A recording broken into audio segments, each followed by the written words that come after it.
हमने अयोध्या को, काशी को, मथुरा को, प्रयागराज को संवारा है, सजाया है। और बंगाल में गुरुदेव रविंद्रनाथ ठाकुर के पैतृक पुश्तैनी प्रॉपर्टी पर टीएमसी के गुंडे कब्जा कर रहे हैं। यूपी में कोई कब्जा नहीं कर सकता। यूपी में कब्जा करेगा तो उसे मालूम है उस गुंडे और माफिया को कि उसकी 7 पुश्त की पूरी प्रॉपर्टी को सरकार ले लेगी और फिर उसको गरीबों का आवास बना देगी। और इसीलिए बहनों और भाइयों, मैं आप सबसे कहने के लिए आया हूं, आज आपके पास अवसर है।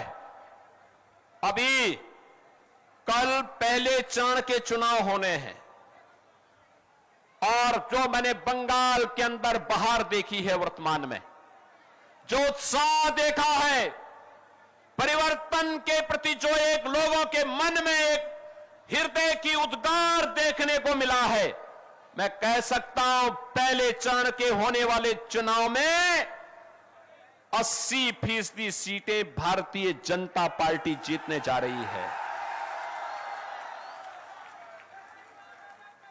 और मैं कह सकता हूं जब 4 मई को परिणाम आएंगे तो बंगाल के अंदर भगवा ध्वज लहराया जाएगा। बंगाल का अंधकार समाप्त होगा।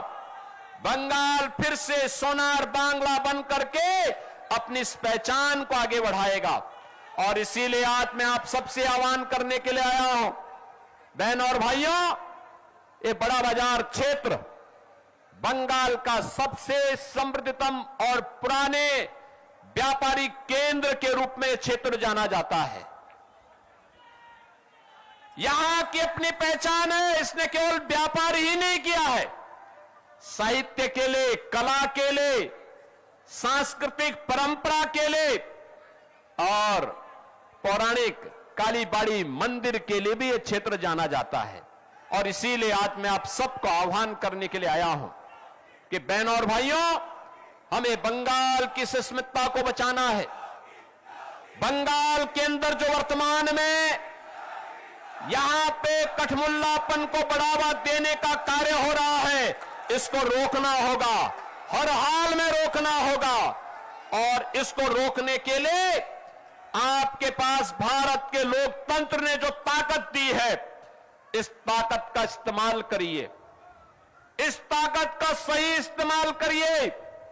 याद करिए, इसी बंगाल की धरा पर डॉक्टर श्यामा प्रसाद मुखर्जी का जन्म हुआ था और डॉक्टर श्यामा प्रसाद मुखर्जी ने आजाद भारत में एक नारा दिया था, एक देश में 2 प्रधान, 2 विधान, 2 निशान नहीं चलेंगे, नहीं चलेंगे।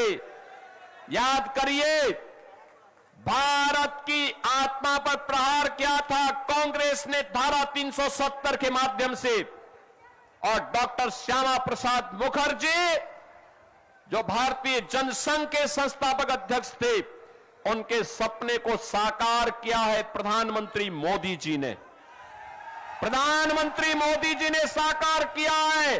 कश्मीर में धारा 370 समाप्त हुई है और आज कश्मीर भारत के अभिन्न हिस्सा बन करके भारत का संविधान, बाबा साहब भीमराव अंबेडकर के द्वारा बनाया गया संविधान कश्मीर में भी बराबर लागू हो रहा है।